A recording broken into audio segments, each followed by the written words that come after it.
ভিডিওটা প্রায় 700 মানুষ দেখেছে, ইউটিউবে ছাড়েছে বিডি বাজারের নিউজ থেকে। তো আজকের ভিডিওটাও চলে যাবে প্রিয় দর্শক। আর কি কোথায় থেকে আপনারা ভিডিওটা দেখছেন একটু কমেন্ট করে জানিয়ে দিবেন। আমি চেষ্টা করব প্রিয় দর্শক এই চ্যানেলে এই ধরনের আরও কিছু ভিডিও আপলোড দেওয়ার জন্য, আপনারা সাথে থাকবেন। তো প্রিয় দর্শক, এগুলো সবগুলোই খেজুর গাছ, অনেকগুলো গাছ রয়েছে। আজকে পবিত্র জুমার দিন, আজকে অনেকেই গাছ লাগিয়ে চলে গেছেন, এরই মাঝে কিন্তু আমি কয়েকটি ভিডিও আপনাদের মাঝে তুলে ধরার চেষ্টা করেছি।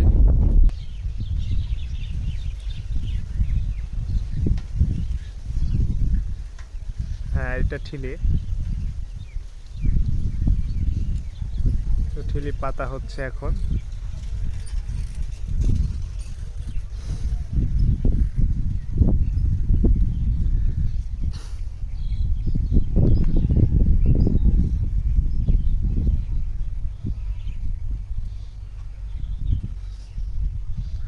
এখন গাছ থেকে নেমে আসছেন গাছি সাহেব।